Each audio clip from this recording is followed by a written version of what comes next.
A ver, analicemos esto, porque de verdad es un choque de mundos. Para quienes nos escuchan, imaginen abrir un viejo álbum familiar, de esos con tapas de cuero ya desgastadas por el tiempo. Sí, de los que huelen a guardado, ¿no? Exacto, con ese olor peculiar. Y las hojas tienen ese tono sepia clásico. Empiezan a pasar las páginas, pero, en lugar de ver a los tíos, a los primos, o las típicas fotos movidas de unas vacaciones en la playa, se encuentran con algo completamente fuera de lugar, casi surrealista, la verdad. Ajá, un contraste total. Sí, en una foto ven a un hombre altísimo de casi 1,80 m, hombros anchos, con una mirada súper penetrante, compartiendo un enorme pavo en una cena tradicional de Día de Acción de Gracias. Pasan la página y ese mismo hombre está carcajeándose, pero muerto de risa, nada menos que con John Wayne en medio de un desierto. ¡Wow! Y luego le dan la vuelta a la hoja y ahora aparece en la sede de las Naciones Unidas en Nueva York, de traje impecable, hablando con total naturalidad sobre políticas públicas para América Latina. Es una locura de contrastes. Es una disonancia cognitiva fascinante, totalmente. Y es que acostumbramos a encasillar a las figuras históricas, y pues en particular a los actores, en una sola dimensión. Si alguien se hizo famoso interpretando un revolucionario a caballo, nuestra mente asume casi que esa persona desayunaba pólvora y dormía con las botas puestas. Y esa es exactamente la misión de nuestra inmersión profunda de hoy. Nos vamos a echar un clavado en un archivo documental espectacular. Es una colección de fotografías inéditas y notas biográficas personales de uno de los grandes íconos del cine, el actor mexicano Pedro Armendáriz. Que vaya que es un archivo rico. Buenísimo. Y quiero aclarar que la idea de esta plática no es leer su página de Wikipedia, ¿sabes? Ni repasar su filmografía como si estuviéramos leyendo un catálogo. El objetivo aquí es descubrir al hombre de carne y hueso que sostenía todo ese peso simbólico. Claro, la persona detrás del mito. Justamente, queremos romper esa imagen unidimensional del ranchero bravío, del macho de la época de oro, para entender cómo operaba la mente de un individuo que en realidad era profundamente cosmopolita, bilingüe y súper complejo. La gran pregunta para la audiencia es, ¿cómo es que un niño huérfano terminó siendo el rostro indiscutible de México ante el mundo entero? Es que, fíjate, lo que resulta verdaderamente revelador de explorar archivos como este no son los pósters promocionales o las fotos oficiales de estudio. La carnita, por así decirlo, está en los momentos capturados entre tomas. Las fotos infraganti. Exacto. Las imágenes de un actor cuando alguien grita corte, o cuando está en su vida íntima o preparándose en una silla de maquillaje. Esas pausas nos dicen muchísimo más sobre su técnica y su humanidad que las películas terminadas. Totalmente de acuerdo. Nos muestran el andamiaje de la leyenda, y en el caso de Pedro Armendáriz, te das cuenta de que ese andamiaje era extraordinariamente sofisticado. No llegó ahí por pura suerte o por tener una cara bonita, para nada. Pues sí, pero para poder entender a ese ícono internacional que vemos en las fotos, codeándose con directores europeos y grandes estrellas de Hollywood, tenemos que regresar la cinta un poco. Ajá, a los orígenes. Sí, porque uno ve la foto con John Wayne y asume que Armendáriz nació siendo parte de una élite intocable, con la vida resuelta, y los documentos que tenemos aquí muestran una realidad completamente opuesta. Yo estoy muy asombrada con esto. ¿De dónde sale esta presencia tan arrolladora? Bueno, él nace el 9 de mayo de 1912. Y para poner a quienes nos escuchan en contexto, hablamos de un México que apenas estaba tratando de estabilizarse tras el estallido de la Revolución. Nació en un país muy fragmentado, y las notas biográficas revelan que su infancia estuvo marcada por la tragedia muy temprano. Muy temprano. Sí, pierde a su padre y poco tiempo después, lamentablemente, también a su madre. No venía de una familia de abolengo teatral que lo fue llevando de la mano, conectándolo con productores. En absoluto cero. Siendo apenas un niño, se ve en la necesidad de cruzar la frontera para irse a vivir con sus abuelos a Texas. Y este detalle geográfico, cambia su destino por completo. Claro, el idioma. Exacto. Al crecer allá, aprende inglés, pero no como un segundo idioma académico de escuela, sino de manera orgánica, con una naturalidad absoluta y sin acento extranjero. Literalmente es una herramienta de supervivencia para él. Y luego se va a California, ¿verdad? Así es. Más adelante se traslada a California, logra entrar a la universidad y, curiosamente, se inclina por estudiar periodismo. Aquí es donde se pone realmente interesante la historia, porque suena a una mezcla rarísima. Tienes a un joven mexicano, huérfano, creciendo en Estados Unidos, aprendiendo un inglés perfecto y luego estudiando periodismo.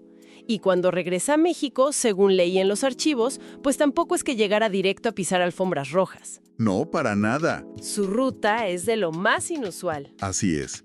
De regreso en su país, sus primeros empleos no tienen absolutamente nada que ver con el glamour del cine. Trabaja como guía de turistas en la capital, luego entra a una redacción a trabajar como corrector de estilo y eventualmente logra entrar a la radio donde se desempeña como locutor y actor de radionovelas. Y fíjate que esto me encanta, porque si lo pensamos bien, esta no es la historia del tipo guapo que fue descubierto tomando un café. En lugar de eso, es como si este joven hubiera estado armando pacientemente una navaja suiza de habilidades. ¡Qué buena analogía! Sí, piénsenlo, no son trabajos al azar, son herramientas actorales puras. El periodismo y la corrección de estilo le dieron un hábito de lectura voraz y una capacidad, digamos, quirúrgica para entender textos y subtextos. Claro, analizar las intenciones de un guión. Exacto. Y ser guía de turistas es básicamente un entrenamiento extremo en manejo de audiencias, en cómo proyectar la voz y mantener la atención de 30 extraños en la calle. Pero la radio. Entiendo que la radio fue el verdadero parteaguas para él. ¿Por qué fue tan crucial? Pues mira, lo fascinante aquí es entender cómo funcionaba la radio en esa época. Si conectamos estos oficios con el desarrollo de un actor, la radio de los años 30 era implacable. No tenías una cámara para salvarte con una miradita, no tenías maquillaje, no tenías escenografía. Eras tú y el micrófono. Nada más. El intérprete tenía que transmitir toda la angustia, el poder o la ternura de un personaje exclusivamente a través del sonido. Y ahí fue donde Pedro forjó ese timbre de voz tan característico, ¿no? Grave, imponente, que resonaba en el pecho. Aprendió a controlar su respiración milimétricamente, a jugar con los silencios. Y eso no se logra de la noche a la mañana. Exacto. Su dicción perfecta en español y su bilingüismo no fueron un regalo divino. Fueron el resultado de miles de horas puliendo su voz, repitiendo textos, agarrando callo frente al micrófono mucho antes de que el cine siquiera supiera quién era. Básicamente moldeó su instrumento principal en la oscuridad de una cabina. Y pues toda esa preparación sónica, todo ese músculo vocal, eventualmente tenía que encontrar un medio visual. Llegamos a la década de los 30 y, según nuestras fuentes, su transición al cine no fue precisamente miel sobre hojuelas. Sus primeros rodajes fueron ásperos, ¿verdad? Muy ásperos, sí. Los apuntes de la época señalan que en sus primeras películas se le notaba nervioso, algo rígido. ¿Normal? Digo eso, otro mundo. Claro. Los sets de filmación de aquel entonces eran súper ruidosos, caóticos, bastante hostiles para un novato. Sus diálogos a veces se sentían acartonados y le costaba mucho encontrar su marca frente a las luces. Pero, y aquí entra esa disciplina de la que hablábamos, no tiró la toalla. Siguió insistiendo. Aguantó vara, como decimos. Tal cual. Pulió su técnica hasta que, a finales de los 30, su presencia ya era una constante en las carteleras nacionales. Lo cual nos lleva al siguiente gran salto. El momento en el que este talento individual choca de frente con una necesidad cultural inmensa en México. Porque estamos en los años 40 y el país necesitaba desesperadamente construir una identidad. Necesitaban exportar una imagen de qué significaba ser mexicano. Una narrativa visual propia. Exactamente. Y de repente se forma este equipo que a la fecha sigue siendo legendario. El director Emilio El Indio Fernández, el fotógrafo Gabriel Figueroa y Pedro Armendáriz frente a la lente. Las fotos de archivo de esta etapa están impresionantes, de verdad. Hay imágenes de ellos tres descansando bajo la sombra de unos árboles en unas huertas de Atlixco durante la filmación de Enamorada en 1946. Una belleza de fotos. Sí, o fotos llenas de polvo y sol en los rodajes de Flor Silvestre y María Candelaria. E incluso, un poco más adelante, lo vemos compartiendo un plato de comida con María Félix en un descanso de La Bandida. O sea, escenas muy cotidianas. Y es que esas imágenes detrás de cámara son fundamentales para nuestro análisis. Nos muestran el sudor, la camaradería y el esfuerzo físico real que requería sostener esa maquinaria visual. No eran solo películas, era un proyecto estético de nación. Un proyecto enorme. Sí, y Armendáriz, dirigido por Fernández y capturado por los contrastes de luz tan dramáticos de Figueroa, encarnó 3 arquetipos que se tatuaron en el imaginario colectivo de México. A ver, ¿cuáles serían? Primero, el indígena lleno de dignidad ancestral. Segundo, el ranchero bravío pero de corazón noble. Y tercero, el militar cabal. Aquel que entiende que la verdadera justicia siempre está por encima de la simple obediencia ciega a las reglas. Órale. Entonces, ¿qué significa todo esto? Porque al ver estas imágenes y analizar el impacto que tuvieron en la cultura, me surge una duda genuina y me gustaría que me ayudaras a entenderlo. Este trío, Armendáriz, Fernández y Figueroa, ¿simplemente estaba capturando y documentando cómo era el mexicano de la época? ¿O literalmente se sentaron a inventar el estereotipo que el resto del mundo pasaría a considerar como lo auténticamente mexicano? Es una excelente observación. Y fíjate que los historiadores del cine apuntan fuertemente a lo segundo. ¿A la invención? Sí, fue una construcción calculada, una invención brillante de los 3. Si conectamos esto con el panorama general, Figueroa usaba filtros, para crear esos cielos dramáticos con nubes perfectas que, seamos sinceros, rara vez ves en la realidad. Y Fernández le pedía a Armendáriz una quietud casi escultural. Muy de estatua, ¿no? Exacto. La técnica actoral de Pedro aquí es clave. En lugar de gesticular exageradamente como se hacía en el teatro de la época, él utilizaba la contención. Se paraba firme como un monolito frente a los magueyes y dejaba que la luz de Figueroa le cruzara el rostro. Su capacidad para sostener la mirada, sin parpadear, comunicaba una fuerza interior tremenda. En resumen, no documentaron una realidad, esculpieron un mito. Claro, es pura economía de movimientos. ¡Qué interesante! Y fue tan poderosa esa estética que no se quedó en México, rebasó fronteras. Y supongo que la prueba de fuego de esta invención cultural fue la película La Perla en 1947, ¿no? Definitivamente, La Perla es el gran punto de inflexión. Se rodó simultáneamente en español y en inglés. Hacían la escena en un idioma y luego, ¡pum!, la repetían en el otro. Y es ahí donde esa navaja suiza de habilidades de la que hablábamos paga sus dividendos. Ese niño que aprendió inglés perfecto en Texas, de pronto está protagonizando una super película bilingüe. Y el resultado fue histórico, la verdad. La Perla ganó el León de Oro en el Festival de Cine de Venecia. Nada más y nada menos. Así es. Fue un parteaguas porque demostró que este lenguaje visual y actoral funcionaba a nivel mundial. Armendáriz logró que la audiencia europea viera en él no solo un pescador mexicano, sino a la encarnación universal del honor humano, de la bravura frente a la adversidad. Y el mundo entero tomó nota de eso. Pero, a ver, aquí es donde a mí no me cuadra algo. Entiendo perfecto que él sea el rostro de México en películas mexicanas o en adaptaciones literarias de prestigio como La Perla. Pero si su imagen estaba tan brutalmente ligada a este nacionalismo, a este estereotipo del revolucionario o del indígena, ¿cómo logra dar el salto a Hollywood? ¿Por qué los directores extranjeros lo empezarían a llamar si su arquetipo era tan específico de un solo país? Es que los grandes directores, como el legendario John Ford, tenían muy buen ojo. Ellos no veían solo el sombrero charro o el zarape, ¿sabes? Veían el magnetismo puro en pantalla. La presencia escénica. Exacto. Ford reconoció en Armendáriz una presencia física y un peso que podía sostenerse hombro a hombro sin achicarse para nada frente a las estrellas de acción más grandes de Estados Unidos. Y el archivo fotográfico respalda eso por completo. Vemos el nacimiento de un actor genuinamente cosmopolita.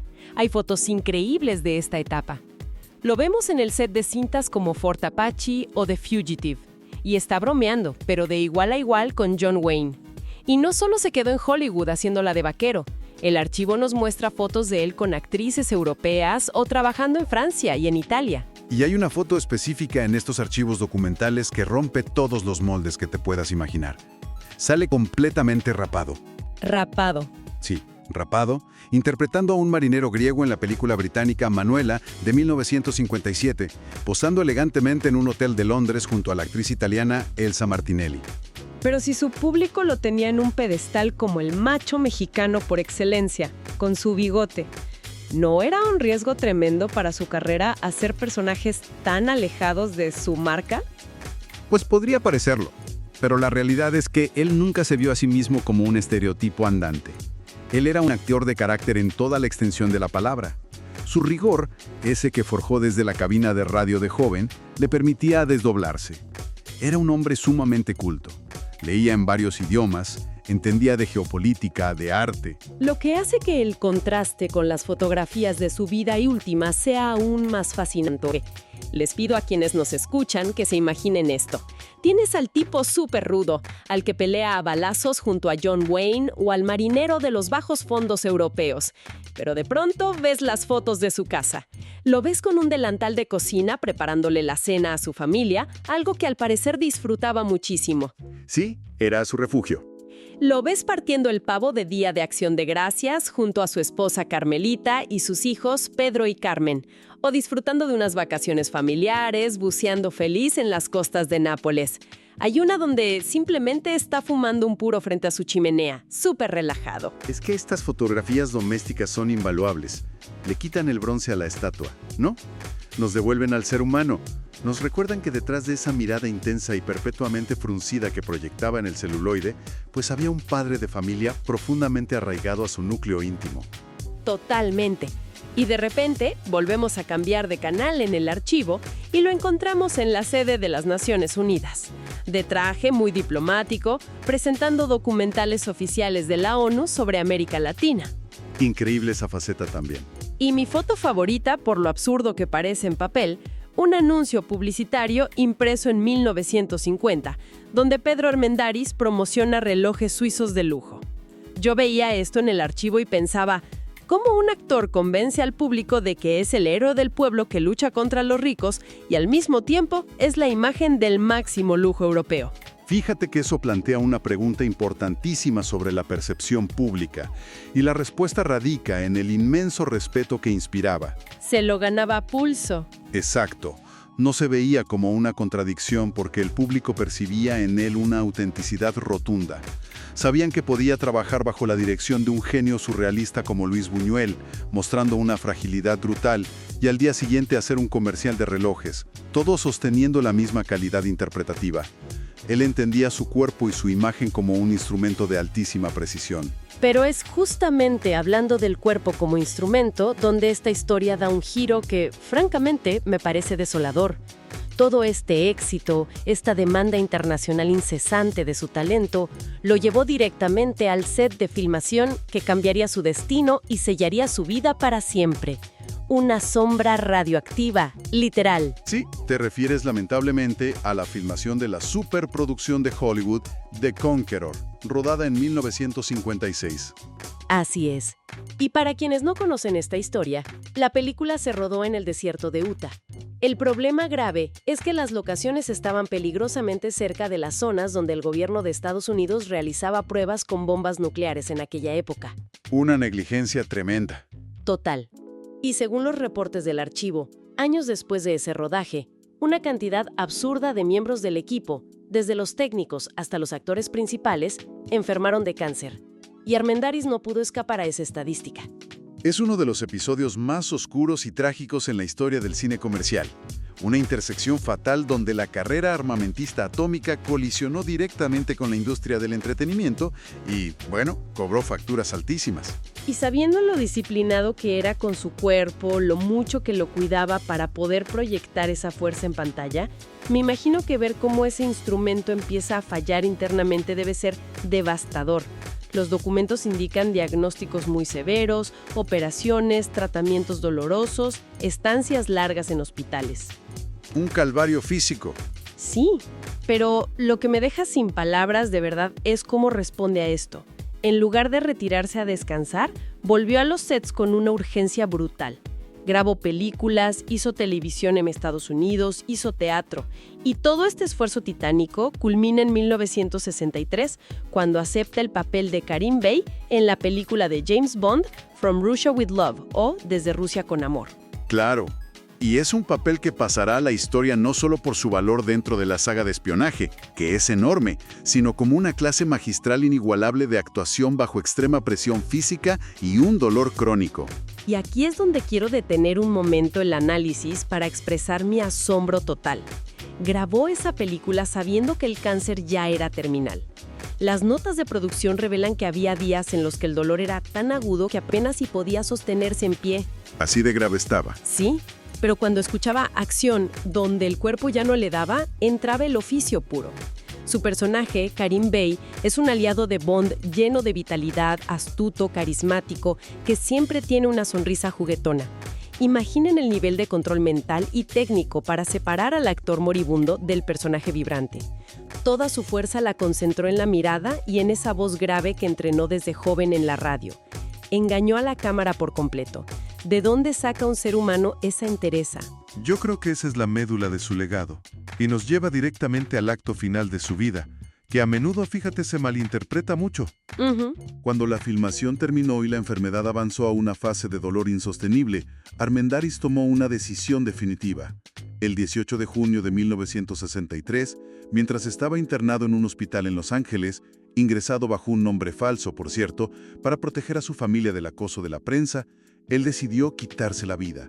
Y es fundamental al leer estos archivos entender esta decisión en su justa dimensión ética y personal. Porque no estamos hablando de un acto impulsivo o de alguien que, no sé, perdió la razón de repente, ¿cierto? En absoluto. Las fuentes documentales y los testimonios de la época lo enmarcan con una claridad que es hasta escalofriante. No hubo ningún afán de espectáculo en ese gesto. Fue una manifestación personalísima y profunda de autonomía. ¡Wow! Fue un acto de honor alineado con concepciones muy antiguas y estoicas de la dignidad humana. Si lo analizamos desde la perspectiva de su oficio, tiene todo el sentido lógico del mundo. A ver, explícame eso. Pues mira, Pedro Armendáriz fue un actor sumamente técnico, un hombre que siempre llegaba puntual a su marca, que dominaba su instrumento físico a la perfección, que sabía exactamente cómo y cuándo terminar una escena. Claro. Al ver que su cuerpo ya no le respondía, se negó rotundamente a permitir que el dolor o la enfermedad asumieran el papel de director en su escena final. Él decidió cuándo hacer el corte. Retuvo el control absoluto de su propia narrativa hasta el último segundo. Es sobrecogedor. Como actor, dominó el arte de salir de cuadro en el momento preciso y aplicó esa misma agencia a su propia existencia. ¡Qué fuerte! Muy fuerte. Bueno, para recapitular este viaje verdaderamente increíble que hemos hecho hoy, a través de este clavado a los archivos fotográficos y notas biográficas, logramos desarmar un poco la estatua de bronce, ¿no? Sí, ver al hombre. Vimos cómo un joven bilingüe y huérfano forjó a base de oficios comunes y locución de radio las herramientas necesarias para triunfar. Vimos cómo esa presencia física, moldeada bajo la luz de Figueroa y la dirección del Indio Fernández, construyó el arquetipo visual del mexicano frente al mundo. Un arquetipo que sigue vivo. Totalmente. Entendimos que su inmenso talento rompió el molde nacionalista para conquistar Hollywood y Europa, revelando un hombre súper sofisticado y muy familiar. Y finalmente fuimos testigos de cómo enfrentó la mayor de las oscuridades con una dignidad y un control sobre su propio destino que, francamente, dejan sin aliento. Sí, es una trayectoria que te sacude por completo. Nos obliga a replantearnos profundamente cómo miramos a los gigantes del pasado, recordándonos que detrás de esa pantalla proyectada en 2 dimensiones siempre hay una profundidad humana asombrosa, llena de contrastes, miedos, disciplinas férreas y, claro, alegrías domésticas. Y antes de despedirnos de la audiencia, quiero cerrar con un pequeño gran detalle del archivo que dejamos al margen hace rato, pero que creo que amarra todo de una manera súper poética. Entre todas las facetas de Armendáriz, resulta que era un absoluto apasionado de la fotografía. Cierto, es un detalle precioso. Y ojo, no me refiero a que le gustara que le tomaran fotos, no, él amaba estar detrás de la cámara. Las notas mencionan que, en los descansos de los rodajes, siempre andaba con su propia cámara, buscando encuadres, jugando con la luz, robándole instantes de naturalidad a sus compañeros actores mientras nadie más los veía. Y ese detalle a mí me parece hermoso y lleno de significado. Imagínalo, un hombre que pasó casi toda su vida adulta sometido al escrutinio constante, siendo observado, juzgado, dirigido y admirado a través del ojo implacable de una lente cinematográfica. Que te roba mucha energía, supongo. Exacto, que ese mismo hombre encontrara su mayor paz y fascinación siendo él quien miraba al mundo, eligiendo a quién y cómo observar a través del visor de su propia cámara, pues nos habla de una necesidad enorme de conectar, de entender a los otros. Definitivamente. Y creo que eso nos deja con una reflexión bastante provocativa para quienes nos escuchan hoy. En un mundo contemporáneo donde todos parecemos desesperados por ser el foco de atención, por estar frente a la lente y ser los protagonistas todo el tiempo, ¿no reside acaso el verdadero poder y la verdadera empatía en elegir conscientemente cómo queremos mirar a los demás? Nuestra inmersión profunda de hoy. Ha sido un ejercicio fascinante descubrir la verdad detrás del icono. La invitación queda sobre la mesa para nuestra audiencia. Duden siempre de las versiones oficiales. Busquen las historias ocultas en los márgenes de las fotografías y, por favor, nunca dejen de explorar la historia humana que sostiene a las grandes imágenes. Hasta la próxima.